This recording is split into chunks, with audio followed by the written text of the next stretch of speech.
तुम्हाला माहित आहे का, साबुदाण्यामध्ये अर्धा लिंबाचा रस आणि साखर घातली तर काय होईल? एक मस्त अशी उपवासाची रेसिपी तयार होईल.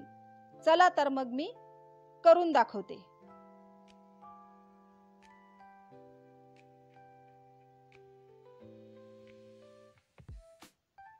साबुदाणा घेतला, 3-4 पाण्याने छान स्वच्छ धुवून घेतला. आता त्यात अर्धा लिंबाचा रस घातला, साखर घातली चम्मचभर, छान मिक्स केलं आणि 3-4 तास भिजत ठेवलं. आता शेंगदाणे घेतले, छान असे खमंग भाजून घेतले मीडियम फ्लेमवर. आता एका कढईत तेल घेतलं,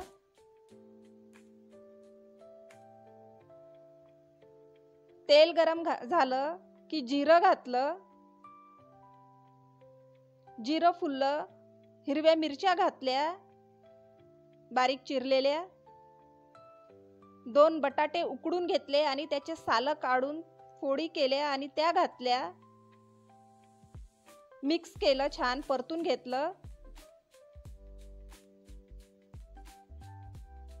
चवीपुरतं मीठ घातलं,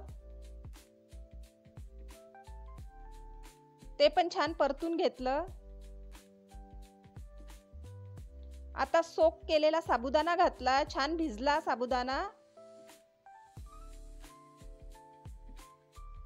आणि छान मिक्स करून घेतलं, परतून घेतलं.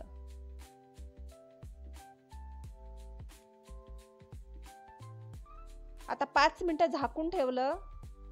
5 मिनिटानंतर शेंगदाण्याचा कूट घातला. दरदरीत केलेला कूट आहे हा, एकदम पावडर केलेलं नाही आहे शेंगदाण्याचं, थोडं दरदरीत केलं म्हणजे दाताखाली आलं की खूप छान आणि टेस्टी लागतं. आणि छान मिक्स केलं.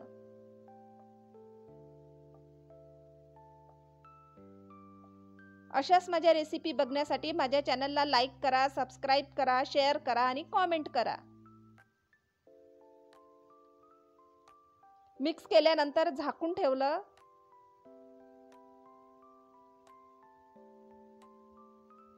5 मिनिटं झाकून ठेवलं. 5 मिनिटानंतर साबुदाण्याची खिचडी ऑलमोस्ट तयार झालेली आहे. वाव, बढिया, छान मोकळी झाली आहे साबुदाण्याची खिचडी. लिंबू घातल्याने छान मोकळी होते ही खिचडी. काही लोक याला उसळ पण म्हणतात साबुदाण्याची, आम्ही खिचडी म्हणतो. ही खिचडी खाण्याची पद्धत पण तुम्हाला सांगते. एका डिश मध्ये साबुदाणा घेतला, त्यावर साखर घातली, दही घातलं छान आणि हिरव्या मिरच्या. वाव, मस्त.